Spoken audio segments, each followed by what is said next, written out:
इसकी सांसों को मध्यम महसूस करके आदम इससे थोड़ा दूर हुआ और इसकी बंद आंखों को चाहत से देखने लगा। इसके दूर होते ही शिफा लंबी सांसें ले लेना शुरू कर दी थी। अपनी सांसों को इत्तेदाल में लाने के बाद इसने आहिस्ता से अपनी आंखें खोली। नजरें जाकर आदम की खुमार आलूदा निगाहों से टकराई तो वो खुद को छुपाने के लिए दोनों हाथों को अपने चेहरे पर रख गई थी। आदम इसकी मासूम हरकत पर मुस्कुराता लाइट ऑफ करके इस पर झुक गया था। इसके दोनों हाथों की उंगलियों पर अपनी उंगलियां फंसाता वो इसकी फरार की सारी राहें बंद कर गया था। इसकी आंखों में कोई रायत न थी। वो आज इसकी हर सांस पर काबिज हो जाना चाहता था। वो चाहता था इसकी बीवी को कोई तकलीफ याद न रहे, बस अगर कुछ याद रहे तो वो बस आदम खानज़ादा और इसकी कुर्बत। वो इसकी गर्दन से बाल हटाकर वहाँ अपने लबों से इसकी जान निकालने का सामान कर रहा था। प्लीज़ नहीं, वो घबरा कर बोली। शिफा ने अपने हाथ छुड़वाने चाहे मगर आदम इसके लबों पर अपने लब रखकर इसके लफ्ज़ों को पी गया था। वो इसकी धड़कनों की गूंज अपने सीने में महसूस कर सकता था। आदम खानज़ादा के दिल की धड़कनों में आज एक तूफान पड़ता था जो आज सब कुछ बाहर लेकर जाना चाहता था। आज वो किसी सूरत इसे छोड़ने का इरादा नहीं रखता था। वो अपने भड़कते दिल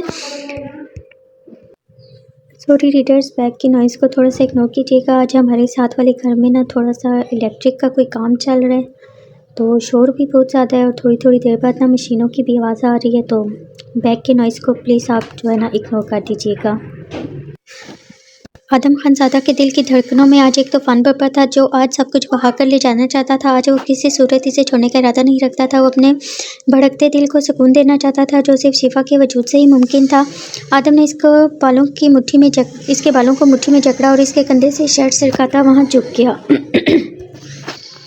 इसके लबों ने आज शिफा की जान निकालने की कसम खाई हुई भी थी। वो मज़ीद बर्दाश्त न कर पाती, इसके कंधे को सख्ती से थाम गई थी। आदम था कि इससे दूर होने का नाम ना ले रहा था। बरसों की तशनगी थी जो पूरी होने को ना आ रही थी। वो अपनी हर तशनगी मिटा देना चाहता था। शिफा इसके सीने पर जोर देकर इसको पीछे धकेलने लगी। आदम की बेताबियां और बेकरारी सहन कर पाना इसके बस की बात ना थी। आदम ने इसके दोनों हाथ अपने एक हाथ में जकड़े जो इससे पीछे धकेलने की कोशिश कर रही थी। इसका एक हाथ इसके जिस्म में गर्दिश करने लगा था। सांस नहीं आ रही। इसकी भराई हुई आवाज़ आदम के कानों से टकराई तो आदम खानज़ादा इसके माथे पर लब रखता इसे पुरसुकून करने के लिए लेटता सीने में भींच गया। इसके दूर होने पर इसकी धड़कनों का शोर बहुत ज़्यादा था। तरस से इसका जिस्म लरस रहा था मगर वो आदम के सीने से लगी इसकी नसों से छुपने की कोशिश करने लगी। डर रही हैं मुझसे, वो इसे पुरसुकून करने के लिए इसके बालों में हाथ फेरते पूछने लगा था। शिफा ने इस बात में सर हिला दिया।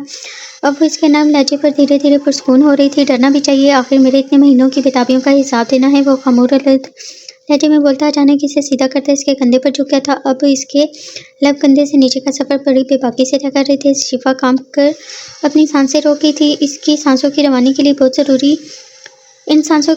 बहुत ज़रूरी हो गई हैं आप। वो अपने लबों का लम्स इसके वजूद पर छोड़ता धीमे लहजे में बोल रहा था। दुनिया के सामने सीरियस एंग्री मैन दिखने वाला वो शख्स सिर्फ इसका था और वो इस शख्स के दिलो दिमाग पर राज करने लगी थी। इसके लम्स पर वो बुरी तरह से सुर्ख हो रही थी।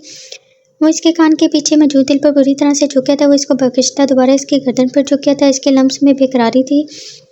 इसके जिस्म पर आदम खानज़ादा की लबों की गर्दिश ने इसकी रही से कसर भी पूरी कर दी थी। वो इसकी कमर में हाथ डाल ले जाकर एक झटके से इसकी फ्राक की जिप तोड़ गया था। शिफा ने इसकी शर्ट शिद्दत से अपनी मुट्ठी में भींच ली थी। जब इसे खुद को छुड़वाना नामुमकिन हो गया तो इसने खुद को आदम के रहमो करम पर छोड़ दिया। आहिस्ता आहिस्ता वो सारे पर्दे गिराता इसको खुद में समेटता चला गया। वो इसके दुख को अपनी कुर्बत में भूलने पर मजबूर करता इसे सीने में भींच गया। मुझे बेटी चाहिए, तुम्हें पहले बता रहा हूँ। अर्श इसको सीने पर लटाते बोलने लगा था। अकीदत ने इसको घूरने की कोशिश की जिसने कल रात इसका जीना हराम कर रखा था। घूरे मत। अर्श इसकी आंखों पर हाथ रखता माथे पर लब रख गया था। अकीदत की पलकें लरस गई। एक सुकून की लहर पूरे जिस्म में सरायत कर गई थी। चलो मान लिया तुम्हारे बस में नहीं है अल्लाह, लेकिन तुम अल्लाह से दुआ तो कर सकती हो ना। अर्श ने मस्कीन सी शक्ल बनाकर कहा। लेकिन मैं अल्लाह से पहले अपने लिए बेटा मांगूंगी। अकीदत ने हसरत से कहा। क्यों? अर्श ने नासमझी से कहा। ताकि वो अपनी बहन का मुहाफिज बने। भाई के बगैर लड़कियां रुल जाती हैं। मैं सोचती हूँ अगर आप नहीं आते निकाह वाले दिन तो आज मेरी ज़िंदगी कैसी होती। एक छत के लिए मैं एक नशेई इंसान का टॉर्चर सह रही होती। इसके लहजे का दर्द महसूस करके अर्श इसे सीने में भींच गया था। तुम मेरे नसीब की थी तो कैसे किसी और के निकाह में जाती। अल्लाह ने तुम्हें मेरे लिए भेजा है और हमेशा मेरी ही रहोगी। और मैं अपनी औलाद को इतना मजबूत बनाऊंगा कि वो कभी भी किसी की नाजायज़ बात बर्दाश्त नहीं करेगी, चाहे वो बेटा हो या बेटी हो। भारी गंभीर लहजे में बोलता इसके सारे डर दूर कर गया था। आपकी हिम्मत कैसे हुई मेरी इजाज़त के बगैर मेरी चीज़ों को हाथ लगाने की। जीजा इसके सर पर खड़ी ज़रा सख्ती से बोली थी। मुझे किसी भी चीज़ को हाथ लगाने के लिए तुम्हारी इजाज़त की ज़रूरत नहीं। इसलार संजीदगी से बोलता अपने मोबाइल में गुम हो गया। जीजा को इसका इस तरह रूखा अंदाज बहुत चुभा था। आप मुझे इग्नोर नहीं कर सकते। अब के मुझसे नागवारी से बोली थी। इसरार ने मोबाइल साइड टेबल पर रख दिया और पुरशौक निगाहों से इसको देखने लगा। मैंने ऐसा भी नहीं कहा था। इसकी नज़रों से घबरा कर वो जाने लगी, मगर सलार ने खींचकर इसको गोद में बिठा लिया। वो इस बात पर जी जान से लरजी थी। कहाँ इसका इग्नोर करना बर्दाश्त न कर पा रही थी। अब जब इसकी पूरी तवज्जो खुद पर थी तो तब भी बर्दाश्त न कर पा रही थी। छोड़े मुझे, वो सख्ती से बोली, मगर निगाहें झुकी हुई थी। छोड़ने के लिए नहीं पकड़ा। वो गंभीर लहजे में बोलता इसकी सांसें खुश कर गया था। और वैसे भी एक रेपिस्ट बंदे से कैसी उम्मीद कर सकती हैं कि वो इतने पास आकर तुम्हें छोड़ देगा। इसकी अगली बात ने जीजा को नज़रें उठाने पर मजबूर कर दिया। सलार सर नज़रों से इसी को देख रहा था। मैं इस वक्त गुस्से इसने कुछ कहना चाहा, मगर सलार झुककर इसके होंठों पर झुककर इसकी जान निकाल गया। इसके लम्स में इस कदर सख्ती थी। जीजा को अपने मुंह में खून का जायका घुलता हुआ महसूस हुआ। अपनी सारी फ्रस्ट्रेशन इसके होंठों पर निकाल कर वो इसे बेड पर धकेलकर कमरे से निकल गया। इसके जाते ही वो फूट फूट कर रोने लगी थी। इसके मुंह से गुस्से की हालत में निकले हुए लफ्ज़ सलार को इतनी तकलीफ दे रहे थे। इसे अंदाज़ा नहीं था। वो जानती थी इससे बहुत इस सब का बदला आयत से लिया जाएगा। शाह मेंशन में एक खूबसूरत सुबह का आगाज़ हुआ था। आयत उलाज के उठने से पहले ही तैयार होकर बाहर आ गई थी। सुर्ख जोड़े में हल्का सा मेकअप किए, कानों में नाजुक से टॉप्स पहने वो बहुत हसीन लग रही थी। अम्मा जान ने इससे अपने पास बिठाकर नज़र उतारी थी और इस पर से पैसे वार कर मुलाजमा को दिए। अल्लाह तुम दोनों को हमेशा खुश और आबाद रखे। अम्मा जान की दुआ पर वो धीमे से मुस्कुराई थी। मैं बहुत खुश हूँ। तुम अपनी मर्ज़ी से अपनी असल जगह पर चली गई हो। तुम्हारी इस समझदारी की मैं कायल हो गई हूँ। समझदार बीवियाँ ही घर को जन्नत बनाती हैं। अम्मा जान इसकी तारीफ़ें करने लगी। वो बस धीमी सी मुस्कुराहट के साथ इनकी बातें सुन रही थी। अम्मा जान इसकी तारीफ़ें करने लगी तो वो बस धीमी सी मुस्कुराहट के साथ इनकी बातें सुनने लगी। बेटा जाओ बुलाज को बुलाकर लाओ, नाश्ते का टाइम हो गया है। अम्मा जान के कहने पर वो ना चाहते हुए भी कमरे की तरफ बढ़ गई। वो शर्टलेस रौंदे मुँह बेड पर सोया हुआ था। इसकी इस हालत में देखकर इसकी पलकें लरज़ गई। सुने उठे, अम्मा जान बुला रही हैं। इसने दूसरी तरफ मुँह करके बुलाज को पुकारा। 2-3 बार आवाज़ देने पर भी इसको उठता ना देखकर इसको गुस्सा आ गया था। उठे, इसने बुलाज के कंधे पर हाथ रखा ही था कि वो सीधा होता इसे खींचकर अपने ऊपर गिरा चुका था। इसकी हरकत पर आयत घबराकर इसके कंधे को सख्ती से थाम चुकी थी। मुलायम हाथ, मासूम चेहरा, ये खूबसूरत नैन और होंठ, कत्ल बाकी है, बस औजार तो सब पूरे हैं। वो इसके चेहरे पर नजर जमाए गंभीर लहजे में शायरी बोलता इसे लाल करके था। वो खुद को छुड़वाने के लिए उठने लगी। अभी कहाँ जाना, अभी हमारी आंखों की प्यास बुझी नहीं। वो इसे मजीद खुद में भींच गया। प्लीज़ छोड़ें, अम्मा जान बुला रही हैं। शर्म से इसकी नज़रें उठाना मुश्किल हो गया था। अम्मा जान के पोते पर ध्यान दो। वो इसके बालों को पकड़कर खुद पर झुकाता इसके होंठों पर लब रख गया था। आयत सख्ती से आंखें मीचकर खुद को संभालने की कोशिश करने लगी। शहद की मिठास अपनी जगह, मगर हाय तुम्हारे होंठ। वो इसके होंठों को आज़ादी बख्शता इसे देखकर बेबाकी से बोला था। इसकी गिरफ्त ढीली महसूस करके आयत 120 की स्पीड से कमरे से निकली थी। इसके जाते ही बिलाशा फिर उठता अपने कपड़े लिए वाशरूम में बंद हो गया। अम्मी, इसने झिझक कर सदा बेगम को पुकारा था। सदा बेगम ने मुड़कर इसे देखा जो गुलाबी कलर के लॉन के सूट में बहुत प्यारी लग रही थी। बेटा तुम इतनी जल्दी क्यों उठ गई? सदा बेगम इसके पास आई थी। इस वक्त वो दोनों किचन में खड़े थे। मैं आपके लिए नाश्ता बनाने आई हूँ। किदन ने मुस्कुराकर कहा, बिल्कुल नहीं, किचन के लिए मैं और भाभी है ना, हम सब कर लेंगे। तुम आराम करो, ये आराम करने के दिन है। घूमो फिरो, अर्श के साथ बाहर जाओ, फिर बच्चों के बाद वैसे भी घूमने का वक्त नहीं मिलेगा। सदा बेगम मोहब्बत से कहकर इसे बाहर ले आई थी, मगर मुझे भी बैठना अच्छा नहीं लगता। वो मासूमियत से बोली। अर्श से बोलकर मैं तुम्हारे लिए किताबें मंगवाती हूँ जिसमें बच्चों की केयर कैसे करनी है, कैसे बच्चों को उठाना है, सब लिखा होता है। बस वो पढ़ना, वक्त गुजर जाएगा, बाकी वक्त तुम घूमने फिरने में गुजार दो। सदा बेगम इसे समझाकर वापस किचन में चली गई। वो वहाँ बैठी रब की बहुत शुक्रगुजार थी कि जिन्होंने इसे इतनी आजमाइशों के बाद इस फैमिली से नवाजा था जिनके साथ वो सुकून था। आहिस्ता आहिस्ता इसने अपनी आंखें खोली तो खुद को आदम खानजादा के हिसार में कैद पाया। इसने मंदी मंदी आंखों से आदम को देखा जो पुरसुकून सोया हुआ था। वो एक मुकम्मल मर्दाना वजाहत से भरपूर मर्द था। इसकी मूंछें और बेट इसे बहुत पसंद थी। वो शख्स इसे अंधेरे से रोशनी में लेकर आया था। सिर्फ वही नहीं बल्कि आदम भी इससे मोहब्बत करने लगा था। ये बात इसे बुलंदी पर पहुंचा गई थी। कल कैसे इसने भी मोहब्बत का इज़हार किया था, इसके तमाम तकलीफ़ों को अपनी बाहों में समेटकर भूलने पर मजबूर कर गया था।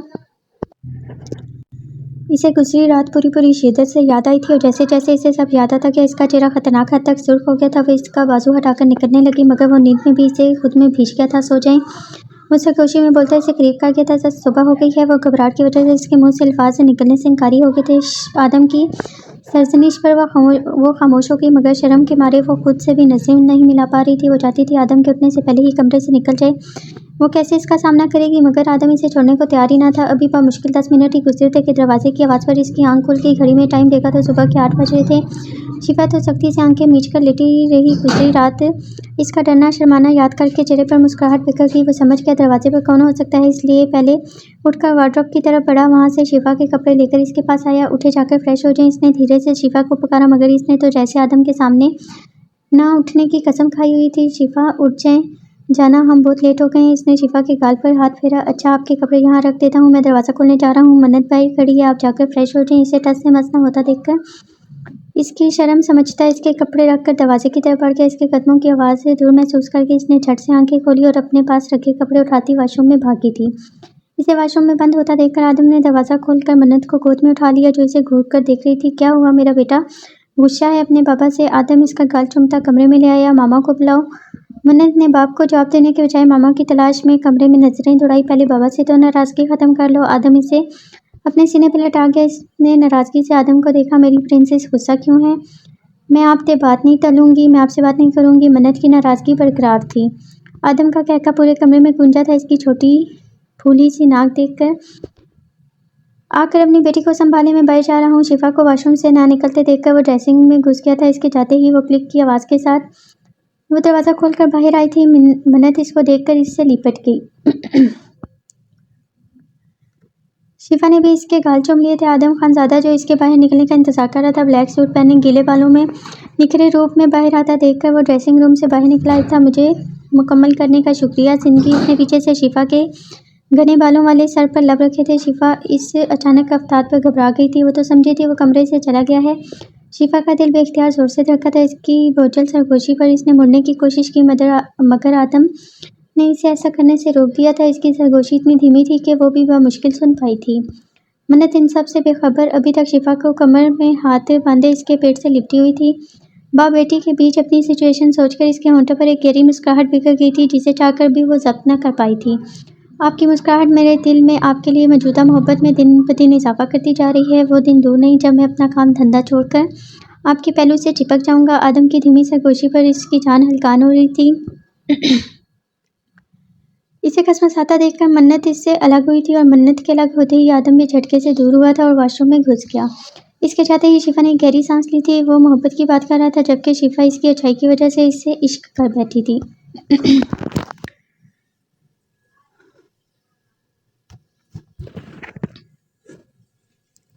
सब नाश्ते पर आदम और शिफा का इंतजार कर रहे थे। इन तीनों को एक साथ ड्राइंग रूम में दाखिल होते देखकर परवा बेगम ने नजर उतारी थी। आदम के चेहरे की चमक इतनी निराली थी और शिफा का शर्माया रूप इन्हें सब कुछ समझा गया था। वो सबको सलाम करती अपनी चेयर पर बैठ गई थी। मन्नत को फरवा बेगम के पास बिठा चुकी थी। हर कोई मुकम्मल था। वहाँ बस एक रिजा ही थी जो उदासी से नाश्ता कर रही थी। सलार आज भी मौजूद ना था। फरवा बेगम माँ थी, कैसे बच्चों की खुशी और गम का समझ ना पाती थी। रिजा के लिए वो अक्सर परेशान रहती थी, मगर इनको लगता था वो सिर्फ अपनी हठधर्मी की वजह से नुकसान करती है अपना।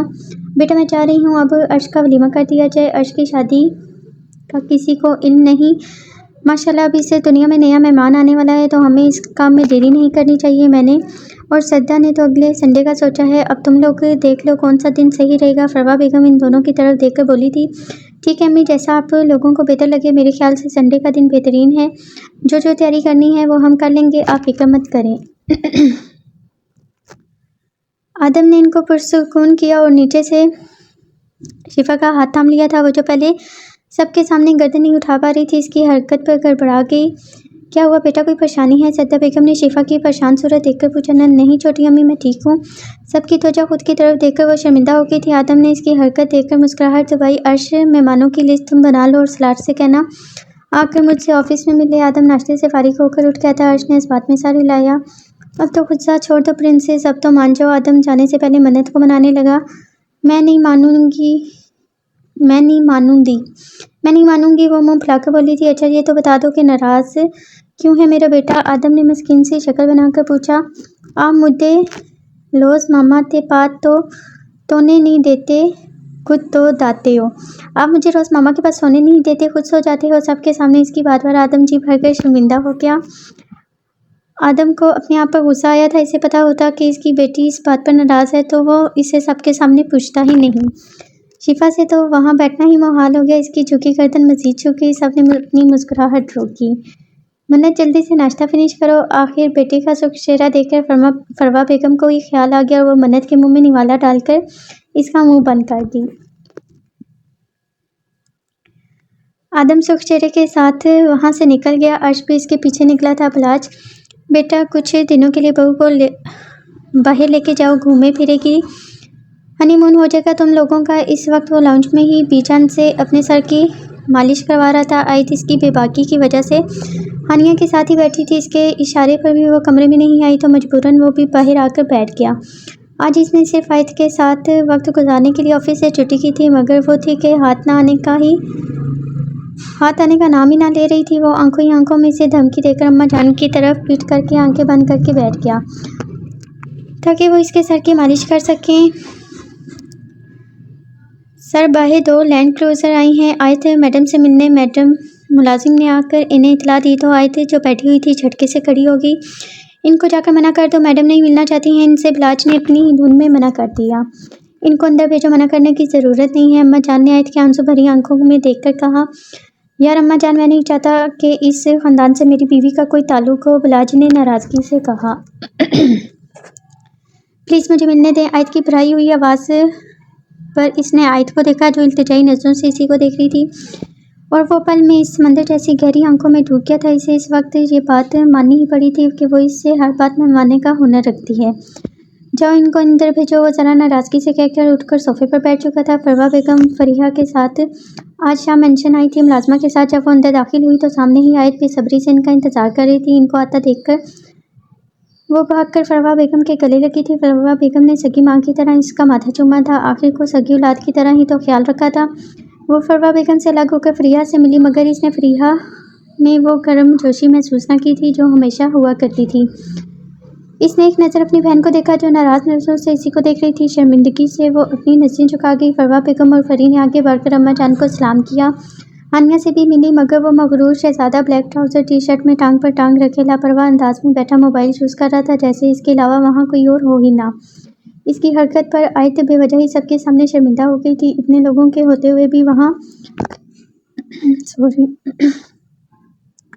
इतने लोगों के होते हुए भी वहाँ पे खामोशी थी। किसी को कुछ समझ ना आ रहा था क्या बोले। हानिया अम्मा जान के इशारे पर किचन में चली गई थी। जब 5 मिनट तक कोई कुछ नहीं बोला तो बलाज अपना मोबाइल साइड पर रखता सीधा होकर बैठा था। जी कहिए, कैसे आना हुआ आप लोगों का? बलाज ने संजीदगी से फरी से पूछा, क्योंकि वो जितना भी बदतमीज़ था मगर बड़ों से सर्द लहजे में बात करना वो मायूब समझता था। और फरी तकरीबन इसकी जितनी थी या शायद 1 आध साल बड़ी ही होगी, ऐसा इसका मानना था। वो शक्ल से ही पहचान चुका था कि वो आयत की बहन है, क्योंकि वो हूबहू आयत जैसी थी।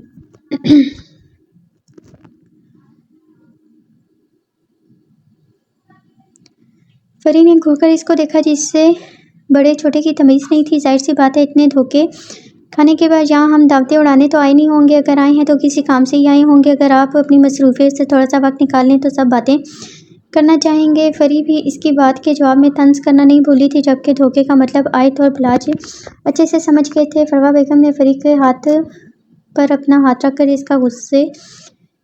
इसे गुस्सा करने से रोका था। अम्मा जी, बच्चों से जो गलतियां हो गई हैं इसे हम सुधार नहीं सकते, मगर हम कोई बेहतर रास्ता तो निकाल कर इसे सही कर सकते हैं। अब आयत और बलाज ने अपनी मर्ज़ी से जो भी फैसला किया वो इनकी ज़िंदगी है, लेकिन जिस माशरे में हम रहते हैं वहाँ इन सब चीज़ों को अच्छा नहीं समझा जाता। अभी तो किसी को इस बारे में पता नहीं, लेकिन जैसे ही सबको पता चलेगा ख़ानदान वाले बातें बनाएंगे।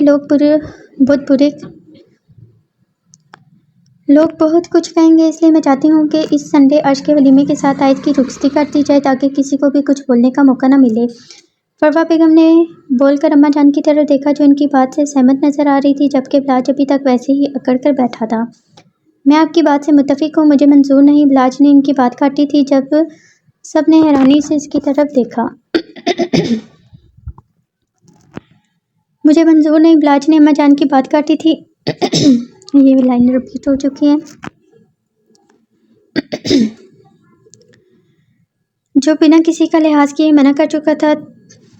तब तक हानिया भी मुलाजमा के साथ इनके लिए चाय और स्नैक्स वगैरह लेकर आ चुकी थी। इतना सीरियस माहौल देखकर वो भी परेशान हो चुकी थी। मुझे मंजूर नहीं कि मेरी बीवी इस घर में दोबारा जाए। और रही बात लोगों की तो बातें बनाने की, तो मेरी बीवी के बारे में गलत बोलने वालों की ज़ुबान काटने की मैं ताकत रखता हूँ, इसलिए आप लोग फिक्र मत कीजिए। मगर बेटा चले। बड़ी अम्मी फरवा बेगम ने कुछ बोलना ही चाहा, मगर फरी इनका हाथ थाम कर इन्हें उठा चुकी थी। आप ही मेरी बात तो सुने। आयत ने रोते हुए इसका बाजू पकड़ा था। माशाल्लाह, बेहतरीन इंतखाब किया है तुमने अपने लिए। खुशी हुई, बहुत इज्जत मिली है हमें आज यहाँ से। अल्लाह करे हमेशा खुश रहो। लेकिन अगर तुम अपनी पसंद के बारे में हमें पहले बता देती तो आज लोगों के सामने हमें जवाबदेह नहीं होना पड़ता। फरी अफसोस से इसका हाथ अपने बाजू से हटाती फरवा बेगम को थामने बाहर निकल गई थी। इनके निकलते आयत भी रोते हुए अपने कमरे में भागी थी। अजीब ड्रामेबाजी लगा रखी है। जो भी आता है मेरी बीवी को रुलाकर चला जाता है, इसलिए मैं इन लोगों को अंदर लाने से मना कर रहा था। इस वक्त आयत के आंसू देखकर वो इंतहाई गुस्से में था। तुमने इसके साथ बिल्कुल अच्छा नहीं किया। अम्मा जान ने अफसोस से अपने पुत्र को देखा था। अब आप भी इनकी वजह से मुझसे ही सुनाएंगी। वो गुस्से से बोलता कमरे की तरफ बढ़ गया था। आयत ने मैंने कहा खोलो दरवाज़ा। इसके 3 से 4 बार नॉक करने पर भी जब अंदर से आवाज़ ना आई तो इसने मुलाजिम से कमरे की डुप्लीकेट की मंगवाई। इसके रोने की आवाज़ बाहर तक आ रही थी। इसने जब दरवाज़ा खोला तो वो बेड के कोने पर बैठी हिचकियों से रो रही थी। वो तड़प कर इस तक पहुंचा और इसे थामकर सीधा किया।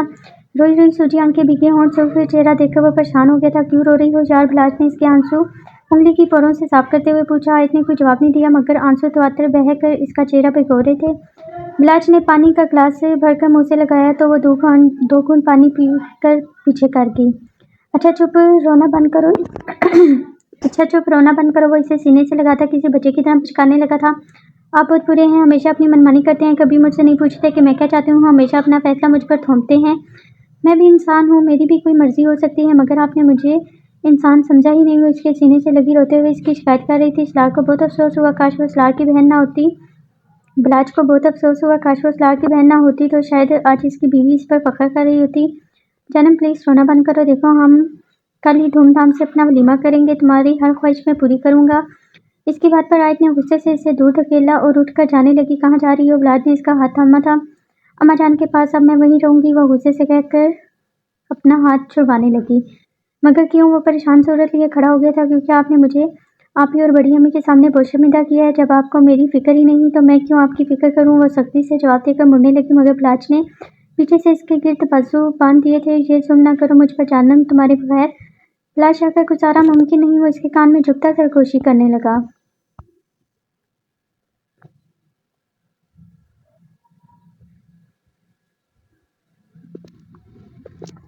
आयत ने बामुश्किल अपनी धड़कनों को शोर करने से रोका था। छोड़े मुझे, मैं आपकी किसी भी बात में नहीं आऊँगी। इसने मज़ामत करने की कोशिश की थी। अच्छा बताओ क्या चाहती हो तुम? आखिर हार मानते वो बेड पर अपने साथ इसको बिठा गया था। वो खुद भी जानता था वो ज़्यादा बोल क्या है, जबकि वो आयत के फ़ायदे की बात करने आया था। मुझे नहीं कहना कुछ भी, आप मेरी बात मानेंगे नहीं। वो अभी मुसलसल रो रही थी। वादा करता हूँ आज सिर्फ तुम्हारी बात मानूंगा, लेकिन तुम्हें भी सिर्फ मेरी कुछ माननी पड़ेगी। इसने कुछ सोचकर कहा। मुझे घर जाना है, वो नज़रें झुकाए बोली थी। जैसे यकीन हो वो मना कर देगा मुझे छोड़कर। बिलाज ने किसी खदशे के तहत पूछा, जबकि दिल को पूरा यकीन हो चुका था कि वो इसे छोड़कर कभी नहीं जाएगी। मुझे बस वहाँ से रुखसत होने दें, बड़ी अम्मी बहुत मान से मुझे लेने आई थी। वो अटकते हुए बोली थी, वापस आओगी मेरे पास? बिलाज ने संजीदगी से पूछा। इसने इस बात में सारे हिला दिया। वो इसे खींचकर इसका जबड़ा दबोच के अगर वहाँ जाकर मेरे साथ धोखा करने की कोशिश की तो याद रखना, बिलाज शाह की मोहब्बत एक ही है। तुमने इस मोहब्बत के इंतकाम की भेंट मत चढ़ाना, पछताओगी। ठीक 6 दिन बाद संडे को मैं बारात लेकर आऊँगा तुम्हें लेने। इसके बाद तुम खानजादा मेंशन का नाम भी नहीं लोगी, सिर्फ तुम और मैं, और हम एक दूसरे के लिए होंगे। बस ये सब सिर्फ तुम्हारी खुशी के लिए कर रहा हूँ। वो इसके मुंह पर झुका सट लहजे में बोलकर इसके होंठों को नरमी से छूकर दूर हो गया था। आयत को पहले तो कुछ समझ ना आया, फिर जब समझ आया तो अचानक खुशी से इसके गले लगी थी। Thank you so much. वो खुशी से फूले नहीं समा रही थी और इसे खुश देखकर बिलाज भी मुस्कुरा दिया था। मैं अम्मा जान को बताकर आती हूँ। वो इससे अलग होकर बाहर जाने लगी। ये तो हुई तुम्हारी बात, मेरी बात कौन मानेगा जानम? इसने पीछे से आवाज़ लगाई। इसके दरवाजे की तरफ बढ़ते कदमों को ब्रेक लगी थी और परेशानी से बिलाज की तरफ देखा। इधर आओ। वो आराम से फैलकर बेड पर लेट गया था। इसके इशारे पर आयत घबराती हुई इसकी तरफ बड़ी। बिलाज की आंखें इसे घबराने पर मजबूर कर रही थी। इसके पास आते ही बिलाज ने इसे खींचकर खुद पर गिरा लिया था। इस अचानक रफ्तार पर आयत ने आंखें सख्ती से मीच ली थी और उसके रूप को आंखों से निहारने लगा। इसकी आंखों की तपिश से आयत को अपना चेहरा झुलसता हुआ महसूस होने लगा था। इसने धीरे से आंखें खोली तो वो इसे ही देख रहा था। नजरों का प्याम समझकर वो खुद में सिमट गई।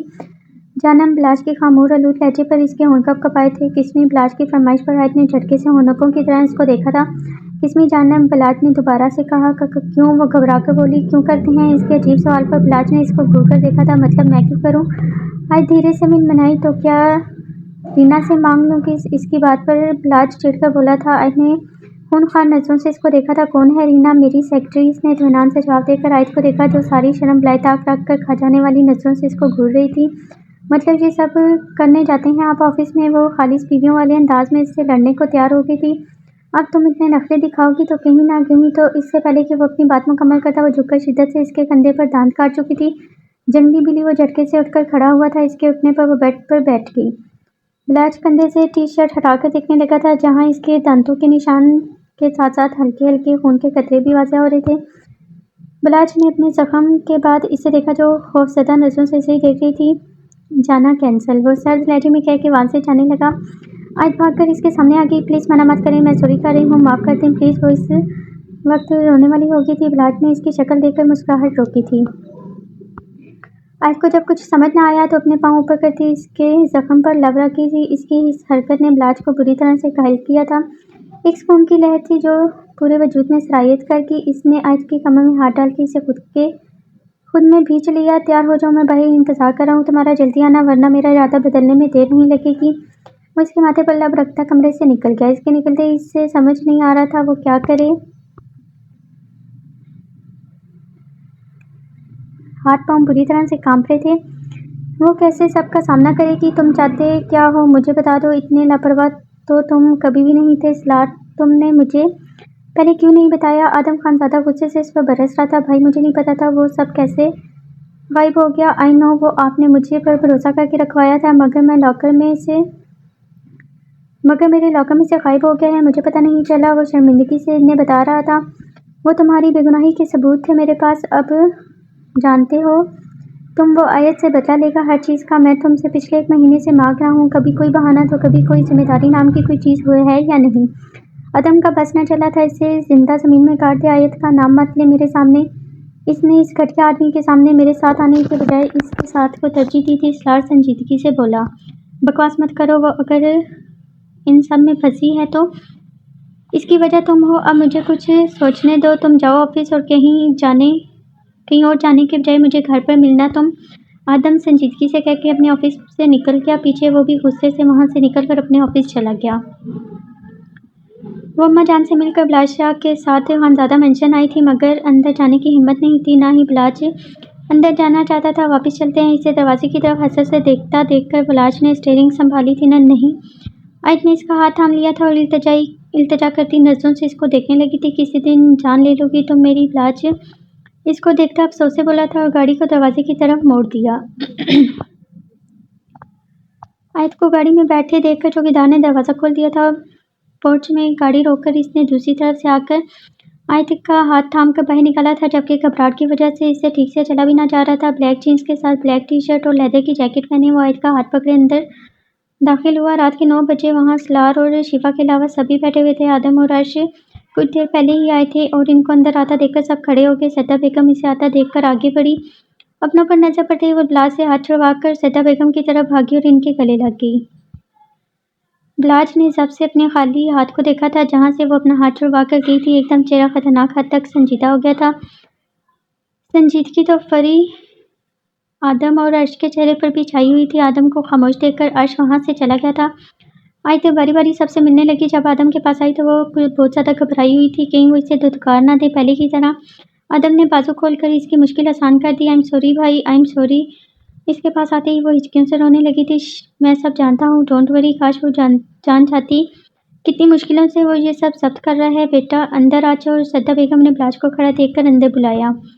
आयत ने चौंक कर इसकी तरफ देखा जो संजीदगी से इसी को देख रहा था। इसके चेहरे पर सर्द मोहरी देखकर इसे एहसास हो गया। वो फौरी अपनी नज़रें झुका के अम्मी 2 कप कॉफ़ी भिजवा दें ड्राइंग रूम में। तुम चलो मेरे साथ कुछ बातें करना चाहता हूँ। इसने फरवा बेगम के बाद ब्लाज से कहा और खुद ड्राइंग रूम की तरफ बढ़ गया। ब्लाज का अपना काम ब्लाज का अपना काम ना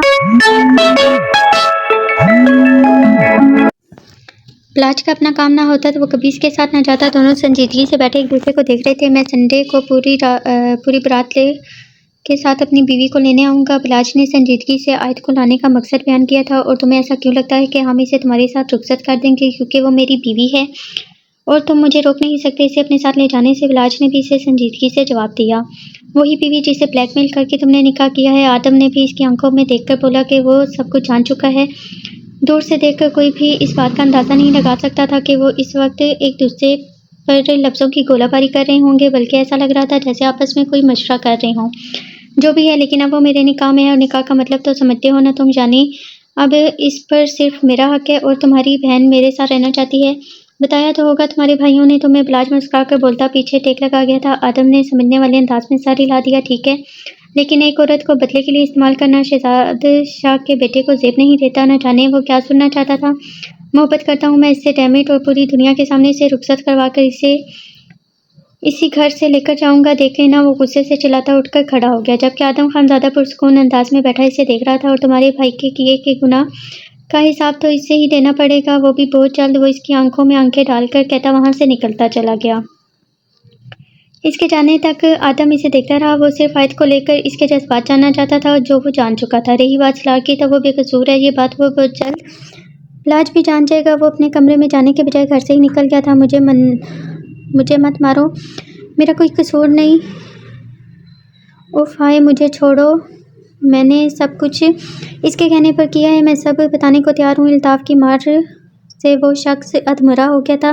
3 दिन से मुसलसल मार खाने की वजह से इसकी हालत बुरी हो गई थी। आदम और शहरयार टांग पर टांग रखे अंधेरे में बैठे सुकून से ये मंजर देख रहे थे। अल्ताफ़ ने अफजल को उल्टा लटकाया हुआ था और इसके जिस्म पर बुरी तरह मार कर इसकी हालत जानवरों जैसी कर दी थी। अदालत से रिहाई के बाद आदम खानज़ादा के इशारे पर इसे अल्ताफ़ ने खुफिया तौर पर उठवा लिया था। वो समझ चुका था कोई तो बात ज़रूर है, जो शिफा डर की वजह से अपना स्टेटमेंट बदल गई है। जो लड़की मुंह दिखाई की जगह अपने बाप के लिए इंसाफ मांग सकती है, जो अपने बाप को अपनी आंखों से मरता हुआ देख चुकी हो, वो भला कैसे खुद अपने बाप के कातिल को पहचानने से इनकार कर देगी? ज़रूर कोई बात है जो वो इसे जानता था। वो शिफा पर कोई जोर नहीं डालना चाहता था, इसलिए इसने खुद सब कुछ हल करने का फैसला किया। और इसे मन्नत ने इसी रात बता दिया था कि घर में जीजा ने इसी रात बता दिया था कि घर में एक गंदी आंटी आई थी जो इसकी मामा को डांट रही थी। जीजा से पूछने पर इसे पता चला कोई औरत खुद को शिफा की माँ बता रही थी और वो औरत शक्ल से ही मशकूक लग रही थी। इस वक्त तो इसने इंतज़ार किया कि शिफा इसे खुद बताएगी, मगर जब इसने नहीं बताया तो आदम ने भी पूछना मुनासिब नहीं समझा। अब बस वो ये जानना चाहता था कि शिफा ने आखिर अफजल को पहचानने से इनकार क्यों किया है और आखिर वजह क्या हो सकती है। मुझे सीधा करो, खुदा का वास्ता है। अफजल इनके सामने गिड़गिड़ाने लगा था। वो तो समझा था अदालत से रिहा होकर वो बचेगा, मगर वो अनजान था इस बात से कि इसका पाला आदम खानज़ादा से पड़ा है। आदम के इशारे पर अल्ताफ़ ने इसे सीधा किया। आज़ाद होते वो एकदम ज़मीन पर बैठ गया।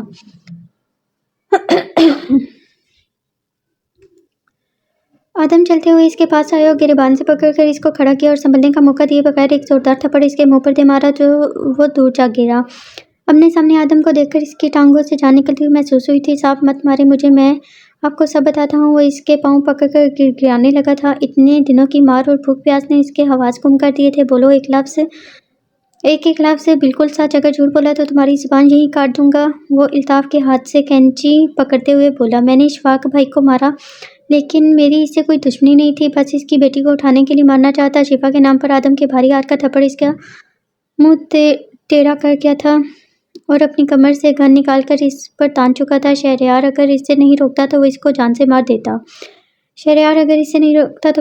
मार देता। आदम काम डाउन, जल्दबाजी में तुम सब कुछ खराब कर दोगे। शहरयार इसे ज़बरदस्ती बिठा चुका था। तुमसे सब किसने करवाया? शहरयार ने संजीदगी से पूछा। आदम खानज़ादा बहुत सबसे वहाँ बैठा हुआ था। तारा मलिक, इशफाक अहमद की बीवी। इसने करवाया? मुझसे क्यों? इसने संजीदगी से पूछा। वो शायद इशफाक अहमद से बदला लेना चाहती थी, अफजल ने डरते हुए बताया। फिर वो इन्हें सब कुछ बताता चला गया। सारी सच्चाई जानकर वो तीनों ही शॉक्ड हुए थे, क्योंकि इस तरह के बहुत सारे केसेस वो पहले ही देख चुके थे। अल्ताफ़ को इशारा करते हुए वो दोनों वहाँ से निकल आए थे, फिर अपने अपने रास्ते चल दिए। वो जो रात के 12 बजे कमरे में दाखिल हुआ था, सबको बैठे देखकर हैरान हुआ था, मगर वो हैरानी गुस्से में तब बदली जब इसने सबके बीच आयत को बैठे देखा। ये यहाँ क्यों आई है? इसकी धार पर सबने मुड़कर इसको देखा था। सलार को देखकर आयत के हाथ कांपे थे। भाई वो आगे बढ़ने ही लगी, मगर सलार ने हाथ उठाकर इसको रोक दिया था। इसको यहाँ किसने घुसने दिया है? वो इतनी जोर से चीखा था कि अर्श जो कमरे में लैपटॉप पर अपना काम कर रहा था उठकर बाहर आ गया। मैंने बुलाया है बेटा, बेटी है ये इस घर की, तुम नाराज़गी छोड़ दो। फरवा बेगम ने इसको समझाने की कोशिश की थी। सलार अभी तुम कमरे में चलो, सुबह बात करेंगे। अर्श ने इसे वहाँ से हटाना चाहा क्योंकि इस वक्त सलार के दिमाग की नसें उभरी हुई थी। बेटी नहीं है इस घर की। ये रिश्ता तभी ख़त्म हो गया था जब इसने मेरा हाथ छोड़कर इस इंसान के साथ रहने को तरजीह दी थी। इसके लहजे में सख्ती के साथ साथ दुख भी था। अभी निकलो यहाँ से, मेरे अपने शोर को बुलाओ और आइंदा यहाँ मत आना। आयत ने सख्ती से इसे बोला। सलार आदम की सख्त गंभीर आवाज़ पर सबने इसकी तरफ देखा था जो इसी वक्त घर में दाखिल हुआ था। तमीज़ से बात करो। इसमें आयत की कोई गलती नहीं है। आदम ने इसको घूर कर देखा था। आपको लगता है मैं अनजान हूँ? मुझे नहीं पता चला इस घटिया शख्स ने किस तरह ब्लैकमेल किया था, किस तरह इसे निकाह के लिए फोर्स किया था। सब जान चुका हूँ भाई। इसकी बात पर सारी औरतें मुंह पर हाथ रख के देखने लगी थी, जबकि आयत के आंसू देखकर सबकी आंखें नम हुई थी। लेकिन इसको आज़ादी दी थी हमने, जो चाहा वो पूरा किया, कभी किसी चीज़ से नहीं रोका। फिर ये क्यों इससे डर गई? क्यों इसने हम में से किसी को कुछ भी नहीं हटाया? इसकी नज़रों में हम भाई इतने कमज़ोर थे जो इसकी हिफाजत नहीं कर पाते। इसने एक बार भी हमसे शेयर करने की कोशिश नहीं की। क्यों? इस वक्त वो चीख रहा था। एक बाकी आंसू निकलकर इसकी दाढ़ी में जज्ब हो गया था। किसी ने भी इससे पहले कभी इसको इस हालत में नहीं देखा था।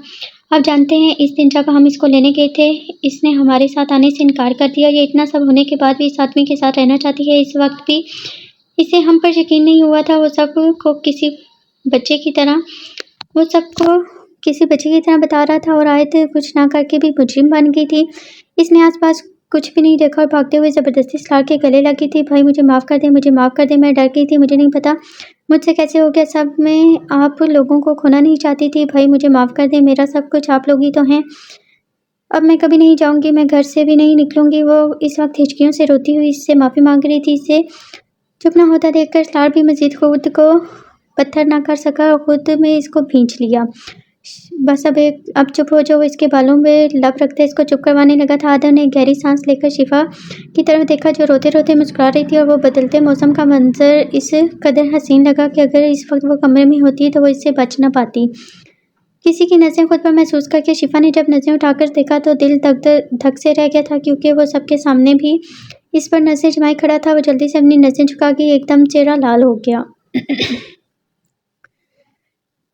चाय बना दूं क्या आपके लिए? सलार को सर दबाता देखकर इसने पूछा। इसने देखा तो वो जब से कमरे में आया था मुसलसल अपना सर मसले जा रहा था। नहीं, सर दबा दूं? इसने दोबारा पूछा। इसकी बात पर जीसा सोफे से उठकर बेड पर आ गई थी। इसके बैठते ही सलार अपना सर इसकी गोद में रख चुका था। जीसा ने अपनी सांस तक रोक ली थी। दबाओ। सलार की बात पर वो खुद को कंपोज करती धीरे धीरे इसका सर दबाने लगी थी। अभी भी मोहब्बत करती हो मुझसे? सलार इसे देख रहा था। नहीं, इसने संजीदगी से जवाब दिया। सलार को इससे ऐसे ही जवाब की उम्मीद थी। क्या इतनी जल्दी मोहब्बत ख़त्म हो जाती है? इसने दोबारा पूछा। नहीं, मोहब्बत होती तो कायम रहती। वो कीड़ा बचपना, वो मेरा यहाँ पे होगा शायद, वो मेरा बचपना था जो वक्त के साथ ख़त्म हो गया। इसने इंतहाई सफाकी से इसकी आंखों में देखकर जवाब दिया था। सलार का दिल कई टुकड़ों में तकसीम हुआ था, मगर इसने खामोशी से आंखें मूंद ली थी। जीजा ने गौर से इसे देखा। ये वही शख्स था जिसके लिए कभी वो पागल हुआ करती थी और आज भी इसका दिल सिर्फ सलार को ही पुकारा था, मगर वो ये बात कभी भी इसे बताने का इरादा नहीं रखती थी। वो दोनों ही अपनी अपनी अना में सब कुछ भूल चुके थे। किस्मत हर किसी को दूसरा मौका नहीं देती। तुम सब तैयार हो जाना, शाम को अर्श के साथ शॉपिंग के लिए जाना है, फरवा बेगम ने इन चारों से कहा जो इस वक्त आयत के कमरे में बैठी थी। अम्मी हम कल जाएंगे, आज भाभी जाकर वलीमे का ड्रेस ले आए भाई के साथ। जीजा ने अकीदत को देखकर कहा चलो जैसा तुम लोगों को ठीक लगे। फरवा बेगम कहकर वापस चली गई। वैसे तुम सब ने एक चीज़ नोट की है? जीजा ने शिफा पर नजर जमाए हुए पूछा। क्या? अकीदत और आयत ने बैक वक्त पूछा। कल से हमारी छोटी सी भाभी ज़्यादा ग्लो नहीं कर रही। जीजा की बात पर वो दोनों ही चौंक कर शिफा को देखने लगी, जो वाकई पहले के मुकाबले में बहुत खिली खिली लग रही थी। सबके इस तरह देखने पर इसकी और इनकी बात का मतलब समझने पर वो शर्मिंदगी से सुर्ख पड़ गई थी। ना नहीं, वो ऐसा कुछ भी नहीं है। वो इनकी नज़रों से घबरा कर बोली। कैसा? जीजा और आयत ने शरारती अंदाज में पूछा। वो तो रात से ही ड्यूटी पर वो तो रात से ही ड्यूटी पर हैं, वो जल्दी से मैं क्या बोल गई थी इसको खुद ही पता ना चला था। तो परसों रात तो वो आप ही के साथ थे ना, और कल सुबह से तो निखार ही अलग छाया हुआ है आपके चेहरे पर। और आयत, तुम्हें पता है मन्नत तो भाई से नाराज़ हो गई थी क्योंकि भाई और भाभी के साथ इसको अपने साथ सोने नहीं देते, बल्कि खुद सो जाते हैं। इसने कहकर आयत के हाथ पर हाथ मारा था। इसके मजाक पर शिफा का वहाँ बैठना मुश्किल हो गया था। मैं बात नहीं करूँगी आप लोगों से। वह सुर्ख चेहरे के साथ वहाँ से उठने लगी थी। अच्छा ना, आप नहीं करते पक्का। जीजा ने खींचकर इसे वापस बिठा लिया। इनके चुप होने पर वो भी नाराज़गी से बैठ गई। वैसे भाभी कैसा ड्रेस लेंगी आप? जीजा ने मुस्कुराते हुए अकीदत से पूछा था। शिफा और आयत भी इसको देख रही थी। जैसा अर्श को पसंद आएगा, अकीदत ने झिझकते हुए जवाब दिया। Oh how romantic. भाई बीवी हो तो अकीदत भाभी जैसी फर्मा बरदार। जीजा ने कहा तो सब कहकर लगाकर हंसने लगी थी। और आयत, तुम भी अपने मियाँ की पसंद से लोगी या फिर खुद ही लोगी? अब के इसके तोपों का रुख आयत की तरफ था।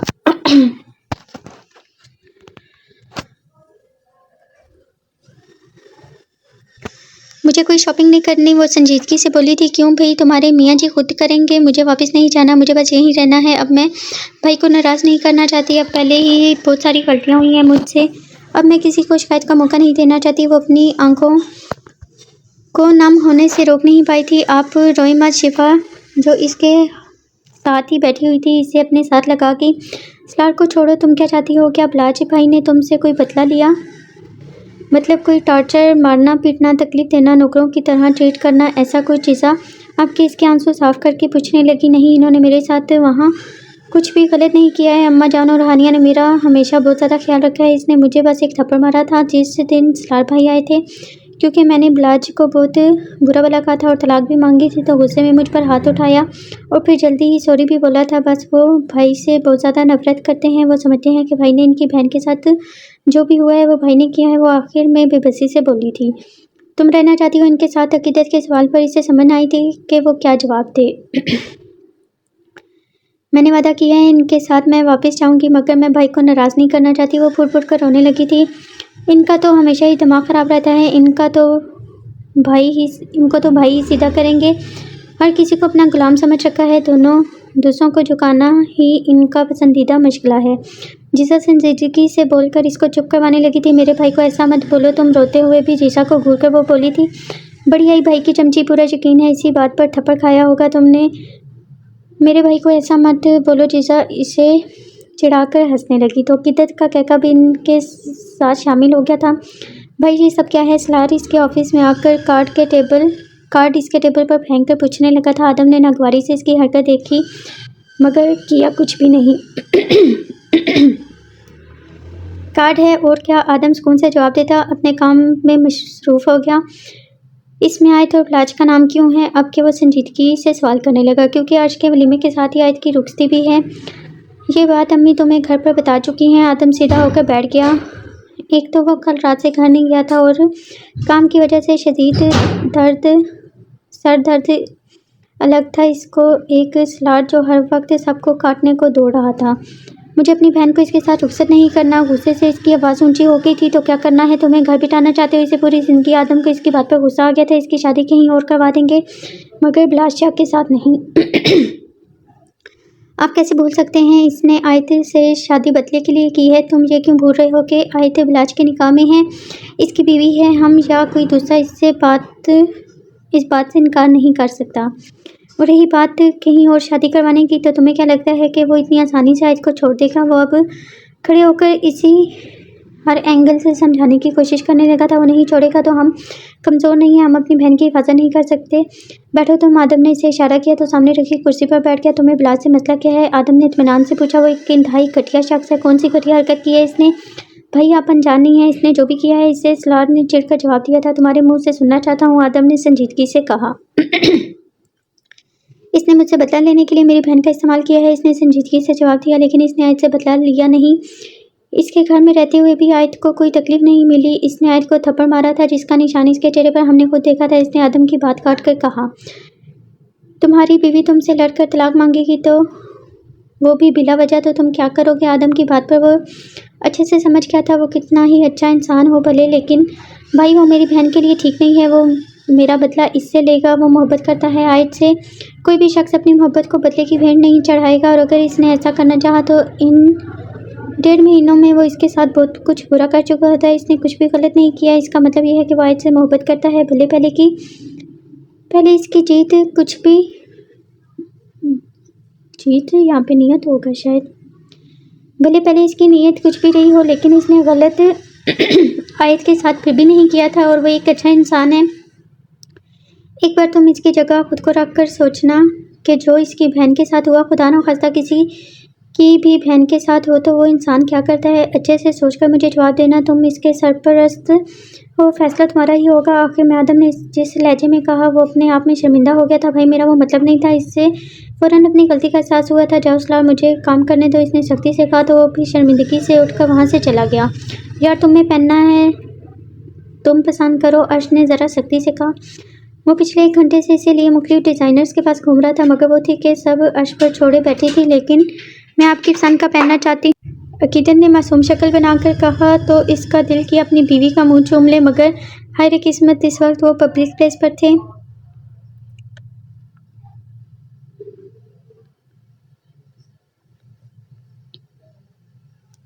अच्छा मेरी जान, पहले बोलना था ना। गूंगों की तरह सिर्फ गर्दन हिला रही थी। फिर आखिरकार 1 घंटे की मज़ीद जद्दोजहद के बाद वो अपनी बीवी के लिए एक प्यारी सी मैक्सी पसंद करने में कामयाब हो गया था। वो पीच कलर की एक बहुत ही प्यारी सी मैक्सी थी, जिस पर बारीक स्टोन्स का निफासत से काम हुआ था। देखने वाले की आंख बार बार इस पर ठहर रही थी। मज़ीद कुछ चीज़ें लेकर वो दोनों रेस्टोरेंट से लंच करके रात के 10 बजे घर आए थे। अर्श इसे कमरे में छोड़कर सलार के पास चला गया था। तुम सब अल्लाह पर छोड़ दो, बेहतर करेगा। वो सलार के हाथ से सिगरेट लेता दूर फेंक चुका था। कमरे में भरे धुएं से इससे इस बात का अंदाज़ा लगाना मुश्किल नहीं हुआ था कि वो बहुत देर से मुसलसल स्मोकिंग कर रहा है। ठीक है, मैं मानता हूँ वो अपनी जगह सही है, लेकिन इस बात की क्या गारंटी है कि वो आयत को तकलीफ नहीं देगा। सलार को बस इसी बात का डर था। यार हम इससे तुम्हारी बेगुनाही का सबूत दिखाएंगे तो इससे भी अपनी गलती का एहसास हो जाएगा। वो नहीं देगा तकलीफ, क्योंकि वो अब इतना बुरा होता तो आज आयत सही सलामत हमारे सामने ना खड़ी होती। अर्श ने इसे प्यार से समझाया था। ठीक है। सलार ने गहरी सांस ली। मैंने देखा है तुम जीजा से खिंचे रहती हो। अर्श जो बहुत दिनों से इससे बात करना चाहता था, आज आखिरकार पूछ ही लिया। ऐसा कुछ भी नहीं है। वो नज़र चढ़ाकर उठने लगा था। मेरी आंखों में देखकर बात करो मुझसे। सलार यार तुझे क्या हो गया है? किस तरह की अजीब हरकतें कर रहे हो? तुम्हें पता भी है जब से फातिमा वाला टॉपिक स्टार्ट हुआ है तुम इससे मज़ीद दूर हो गए हो। अर्श ने इसे खींचकर वापस बिठाया था। क्योंकि मैं फातिमा से मोहब्बत करता हूँ। मैं इन दोनों के साथ नाइंसाफ़ी कर रहा हूँ। वो लड़की मेरे नाम पर बर्बाद होकर इस दुनिया से चली गई, और जीजा वो मेरे साथ होकर भी मैं इसको खुश नहीं रख पा रहा हूँ। बकवास मत करो, अर्श ज़ोर से चीखा था। इस वक्त वो दोनों छत पर बने स्टडी रूम में बैठे हुए थे, इसलिए अर्श की आवाज़ किसी ने नहीं सुनी थी। तेरे रग से वाकिफ़ हूँ मैं। कोई मोहब्बत नहीं करता था तू फातिमा से, ना पहले थी और ना अब है। सिर्फ एक एहसास निदामत है जिस वजह से तू अपना आप और आज बर्बाद कर रहा है। इसके साथ जो हुआ नहीं होना चाहिए था, बहुत गलत हुआ, लेकिन वो सब तुमने नहीं किया था। क्यों खुद को इस गिल्ट से आज़ाद नहीं करते? ख़त्म कर चुके हो ना तुम इसके मुजरिमों को। फिर क्यों तुझे सुकून नहीं मिल रहा मेरे भाई? वो इसे झंझोड़ कर बोला था। वही तो था जो सलार के रग से वाकिफ़ था, क्योंकि वो इसका असल मुजरिम नहीं था। सलार की आवाज़ इतनी धीमी थी कि वो बमुश्किल सुन पाया था। क्या कहा? अर्श ने बेयकीनी से पूछा। हाँ, वो इसका असल मुजरिम नहीं था। वो सब में बराबर शामिल था, मगर वो इसका असल मुजरिम नहीं था। जिसने इसकी इज्जत को तार-तार किया था वो शख्स कोई और था, जिस तक मैं अपनी गलती की वजह से नहीं पहुंच पाया। काश इसे मारने के बजाय मैंने जिंदा छोड़ दिया होता तो आज मैं फातिमा के असल मुजरिम तक पहुंच चुका होता। वो अफसोस से अपना सर दोनों हाथों में गिरा चुका था। तो जी यहाँ पे मेरे आज के पार्ट नंबर 6 कंप्लीट होती है। कमेंट्स में अपनी राय के साथ ज़रूर कीजिएगा कि आपको ये नावल कैसा लगा है। नेक्स्ट पार्ट तक के लिए अल्लाह हाफिज़।